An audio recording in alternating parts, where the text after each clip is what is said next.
Hello YouTube, this is Robert Ness 816 and this is going to be another G-Shock Square video. I said I wasn't going to make a comparison between the two of them, or between all three of them actually again, but I lied because I decided to get the band and bezel for the 5600C, the correct one.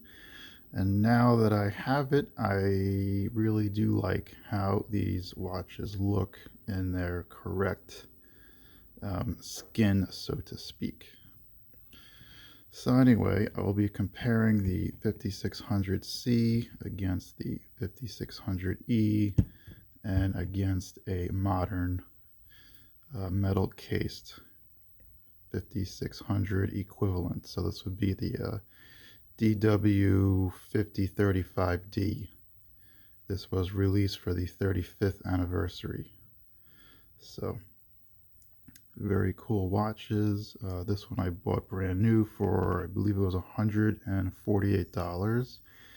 And the current 40th anniversary is, I think, $300. And for that price, unfortunately, Casio can keep it for that price because it's quite expensive. They will sell out of them, of course, because people...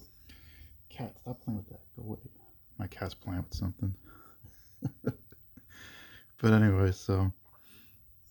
yeah, it's just too expensive for me, and it's made out of recycled materials for the band and bezel. So unfortunately, if you do your research on recycled materials, they're never as strong as their original counterparts, so that is a downside.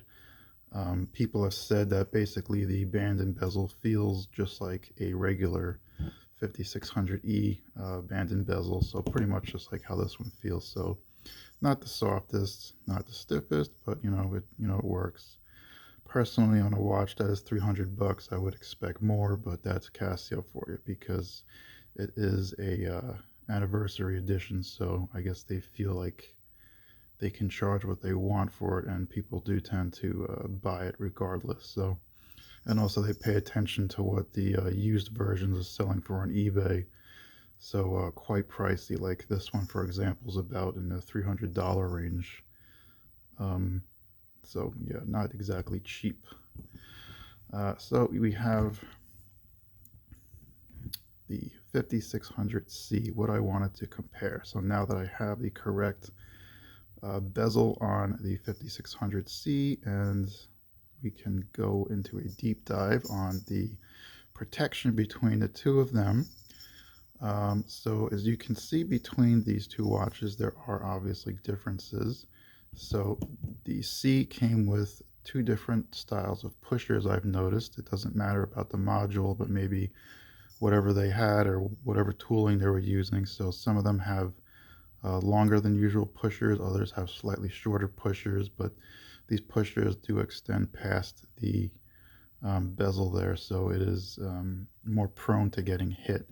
Whereas on the 5600E, the pushers are better hidden, and there's also more rubber material sticking out actually. So you can see how the pushers actually side by side, how they have more protection on the newer one. That is an issue though, because the older one, it is easier to press the adjust button, which a lot of people complain about on the 5600E. To fix that, actually, what I've done is, you just basically has this cutout here, so you would use your fingernail, just kind of, instead of pressing it up here like you normally would, just go lower and then press the adjust button, and usually you'll have no problems operating it. The problem is when you go into your stopwatch function and say you want to hit the start on it, right? And for whatever reason, if you have to hit the split function, sometimes you might have an issue with that. But since I've kind of accustomed myself to going lower on the adjust button, now when you press it, it'll, most of the time it'll work out. But the thing is that it's still not the most intuitive thing to use.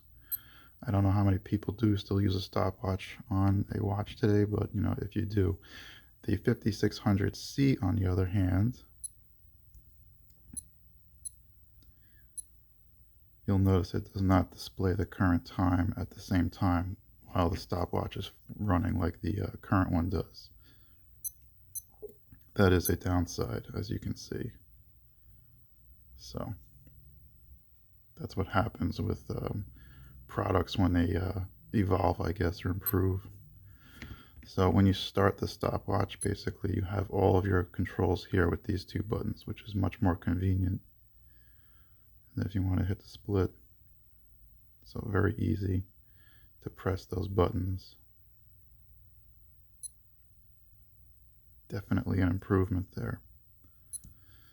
And since this video, I did actually polish a lot of the scratches out of the crystal, so it's much more presentable.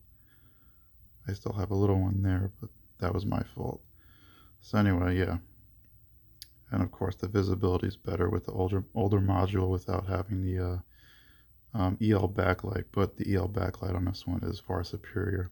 Having said that though, since Casio added the EL backlight, it did kind of mess around with the button configuration. That's why this split button is now the adjust button instead of being down here.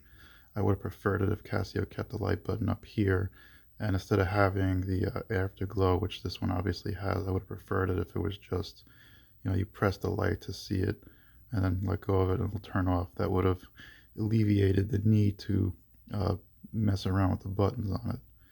So that is an unfortunate side effect of adding the afterglow function, I guess. So flipping the watch over, you can see how the bezel on the newer one actually conforms to the case. Not as good actually as the older one, but then again though, the case kind of hides a lot of the cosmetic things, and you can see with the older one how it kind of conforms to it better, but again they have a lot of shapes and things that I guess they were trying to hide back then. So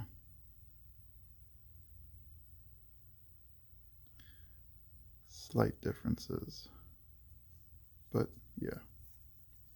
And there you can see the bezel protection on the older one versus the newer one. So very similar. The newer watch actually has a little bit more protection on the top and bottom and slightly less on the sides, but it does have a thicker bezel area, but just not as tall. So slight differences there. There's your close-up shot. It looks like Casio made the text a little bit thicker too on the current 5600E. The older ones used to be thinner, but they also did a better job of brightening up the colors to match the 5600C. And you can see the lettering is now a grayish color instead of being white. I guess they wanted to make the look of the watch a little more subtle, or play into the gray around the display a little bit more. So just some differences that I wanted to slightly touch on there. And then the band, of course, is slightly different. You have these, I guess, reinforcements added into the buckle holes, or the buckle holes there, compared to the newer one. But the newer strap, I think, is a little bit thicker, so it makes up for that again. And then the buckles are mostly the same.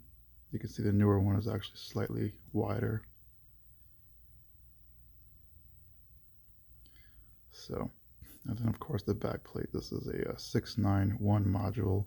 The 901s have a more of a brushed finish, as Casio was looking to cut corners on these things. Everything about the 5600C throughout its lifespan was about making the watch cheaper and cheaper, because I guess it was becoming more and more popular, and probably more difficult for Casio to keep up with the production, because the original cases on these are, I think they're cast stainless steel or extruded or something like that, and then there's just very basic machining done on the exposed parts. So not a whole heck of a lot there as far as finesse goes. As far as the finishing, you'll see that on the newer metal G-Shock that it's much better. So, and then we'll go on to the current metal ones. So These are much more expensive now. So these 5600Cs when they were new were about $70. The metal ones today are about 200 plus. So, and there is a reason for that, because a lot of them have coatings on them that do add into the manufacturing cost. The machining on these is much more precise. And they're also just basically polished to perfection, as you can see. Let's try to, there's nothing on there, okay. So, just a higher level of perfection. And as I said in a previous video, it is just a metal version of the plastic square. So you get all of the improvements, basically making this watch much stronger. So you can see that the lug retainers are in the case are much wider between the two of them and thicker. The buttons are the same thing, where they're slightly hidden in the case. So, and it is basically just a metal version of the square G-Shock, and that is where the technology, I guess, for Casio has led them, where they can basically mimic the metal pretty much perfectly. This one does actually have a slightly louder buzzer than the plastic G-Shock, and both of them have a louder buzzer noise compared to the 5600C, which is unfortunately pretty quiet.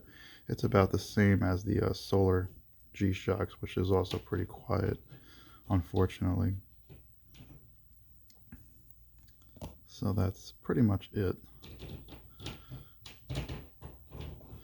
So just a little quick comparison there between the two of them. And then I'll just do the backlight just because. Oops, as I knock my camera over. And this one is basically just on. So the 901 and 691 modules have identical backlights. I think the only difference there is just the chip in the 901 module is more power efficient, making the watch use a smaller battery. So much better backlight.